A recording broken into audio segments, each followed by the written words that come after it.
నరేంద్ర మోడీ స్టేడియంలో శుక్రవారం రోజున ఒక ఆసక్తికరమైన పోరు గుజరాత్ టైటాన్ అలానే చెన్నై సూపర్ కింగ్స్ మధ్య ఐపీఎల్ 59వ మ్యాచ్ జరగనుంది. ఇక ఈ మ్యాచ్లో గెలుపు ఓటములతో గుజరాత్ ప్లే ఆఫ్ పరిస్థితిలో ఎటువంటి మార్పు ఉండబోదు. వారు దాదాపు ఈ సీజన్ నుండి అవుట్ అయినట్లే. ఒకవేళ గుజరాత్ గెలిచి 10 పాయింట్స్ కి చేరుకున్నప్పటికీ ఆ జట్టుకు ఉన్న నెగటివ్ నెట్ రన్ రేట్ కారణంగా వారు ప్లే ఆఫ్స్ కి చేరుకోవడం అసాధ్యం.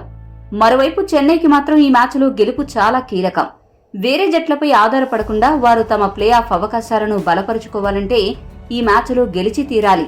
ప్రస్తుతమున్న పరిస్థితుల్లో గుజరాత్ పై చెన్నై జట్టు గెలవడం ఏమంత కష్టతరమైన పనేమీ కాదు. ఎందుకంటే గత మ్యాచ్లో గుజరాత్ జట్టు బెంగళూరుపై దారుణంగా ఓడిపోయింది. బ్యాటింగ్, బౌలింగ్లో చెత్త ప్రదర్శన చేసి ఘోరంగా ఓడిపోయారు. మరోవైపు చెన్నై జట్టు గత మ్యాచ్లో పంజాబ్ పై అద్భుత విజయం సాధించి మంచి జోష్ మీద ఉంది.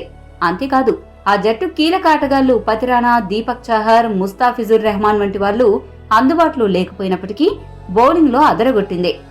ఇటువంటి నేపథ్యంలో చెన్నై జట్టు గుజరాత్ పై సులభంగా గెలుస్తుంది అని చెప్పొచ్చు. ఈ మ్యాచ్లో చెన్నై జట్టు గెలిస్తే ప్లే ఆఫ్ రేస్ ఎలా ఉంటుంది, ఏ జట్టుకి లాభం, ఏ జట్టుకి నష్టం అనేది ఇప్పుడు చూద్దాం.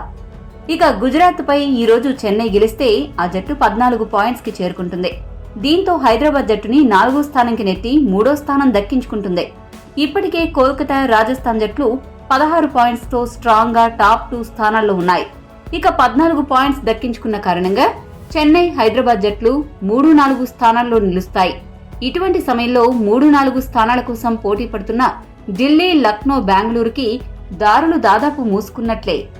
ఎందుకంటే హైదరాబాద్, చెన్నై మిగిలి ఉన్న 2 మ్యాచ్ల్లో ఒక మ్యాచ్ గెలిస్తే చాలు 16 పాయింట్స్ కి చేరుకోవడమే కాదు, పాజిటివ్ నెట్ రన్ రేట్ కారణంగా వీరు టాప్ 4 కి చేరుకుంటారు.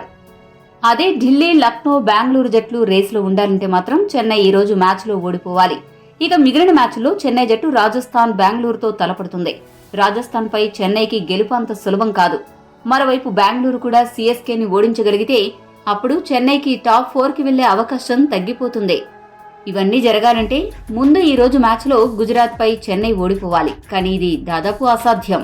మరి ఈ రోజు ఎవరు గెలుస్తారని మీరు భావిస్తున్నారో కామెంట్ చేయండి.